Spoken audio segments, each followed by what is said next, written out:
खोलाओगे? एक राजा ने जौहरी को बुलाया, बोले ये हीरा कितने का? कहा 90,000 का। एक ने कहा 92,000 का और एक ने कहा 99,000 का।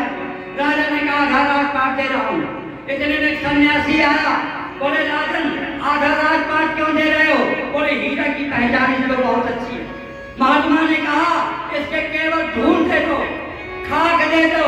कहा क्यों? कहा इसने अपनी बुद्धि का प्रयोग केवल हीरा के जानने में लगा दिया, इसलिए जीवन बर्बाद हो गया। इसको इनाम में केवल खाक उठा कर दे दो, आधा राजपाट नहीं, केवल खाक उठा कर दे दो। इसने जिंदगी में खाक उठाई। अगर भगवान से नहीं जुड़े तो अंत में पछताना पड़ेगा। यमराज मारेगा बांध कर, नाना प्रकार की योनियों में भटकोगी। अगर मौका मिला है पाई जिन परलोक न सुधारा, कौ खगेश कमन अभागी, खरी सेव दुर्धेनु त्यागी। अभागी है जो भगवान की कथा को श्रवण नहीं करता। हर काम छोटा छोटा करो, इसको कहते हैं श्रद्धा।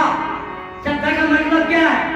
2 घंटे बर्तन धोती है तो 1.5 घंटे धो, 6 घंटे धोती है तो 5 घंटे धो, ऐसे 1 घंटे निकालो। झाड़ू 1 घंटे लगाती हो तो आधे घंटे में लगा लो। ऐसा समय निकालो, कुछ समय ऐसा निकालो, प्रेम कर लो राम से। चतुराई में जीवन न जीना, क्योंकि ये सत्संग चलता फिरता प्रयास है, ये बार बार नहीं मिलता। जब कथा हो रही थी तो देवता लोग अमृत का कलश लेकर आ गए। राजा परीक्षित से कहा पी लो। उसने कहा यहाँ तो अमृत है, मैं कैसे पी लूं?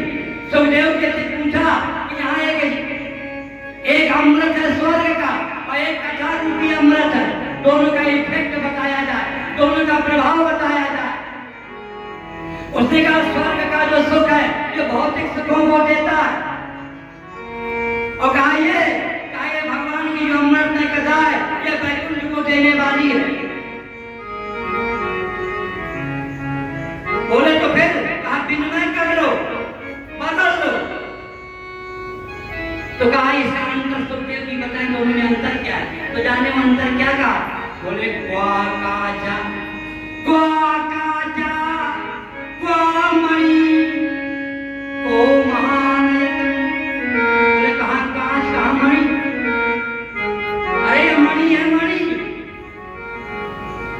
इसलिए तो कहा गया, लक्ष्मण ने क्या कहा? रघुवंश मणि। लक्ष्मण एक ने कहा तुम बहुत पुकारते हो, कहा रघुवंश, कहा राम जी है मणि और कहा मैं हूँ फणी। अगर कोई मणि में हाथ लगाएगा तो मैं जरूर खुशहाल हूँ, क्योंकि वो मणि है और मैं फणी। इन दोनों बड़ा साथ है, जैसे अरुण में और सूरज में साथ है। अरुण क्या करता है? एक बार लक्ष्मण ने देखा, बोले धनुष नहीं टूट रहा, जनक बहुत उल्टी सीधी बातें कर रहा है। कहा फिर? कहा मैं तो लाल पड़ गया हूँ। राम जी ने कहा पागल, का क्या है? कहा सूर्योदय से पहले लालिमा आती। साहित्य की तरह ध्यान दिया। कहा सूर्योदय के पहले लालिमा आती है, तो लालिमा तो तुमने ना लिया, वो लाजिम सूर्योदय। अब लालिमा तुमने ला दी और सूर्योदय में करने लगे, और भगवान ने तो बातों में बात।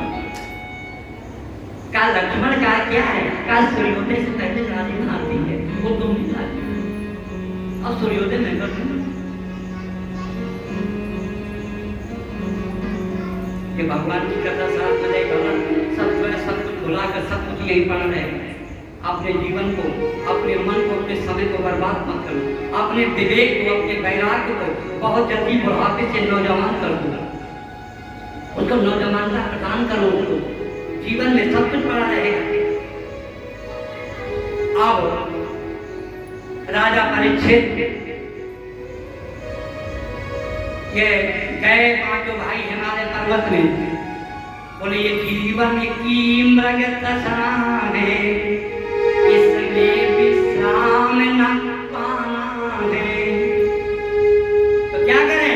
बोले इससे तो अच्छा है अब हम भी हिमालय में गल जाएं, इस पर्वत की बर्फ की तरह पिघल जाएं। क्यों? ये जीवन ही मृग तृष्णा।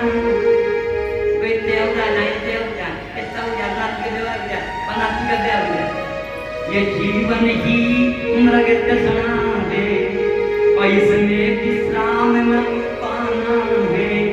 लाखों बरस बीत दिया करो और खाक ही खाक उड़ाना है। इससे जुड़ो भगवान से। तो मेरे माता का आज अर्जुन भगवान से जुड़ा था।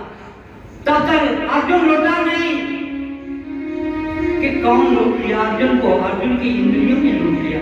क्योंकि क्यों लूटा? क्योंकि इंद्रियों को बहिर्मुख कर दिया। अगर अंतर्मुख कर देता तो परमात्मा का साथ। अरे किसकी हिम्मत है तो मुझे छेड़ देगा, मुझे लूट देगा। तो गोपो ने लूट लिया, डंडे वालों ने लूट लिया। ऐसे लुट गया। बोले भैया बस इसी बात का दुख है, मैं अकेला हूँ। तू मुझसे बड़ा है, तेरा सहारा मुझे मिलता है। तेरे सहारे में जिंदगी को अब तक जीता रहा, निर्णय करके क्या करना है। बोले अरे शरीर को गला दीजिए। और पांचों भाइयों ने शरीर को गला दिया है।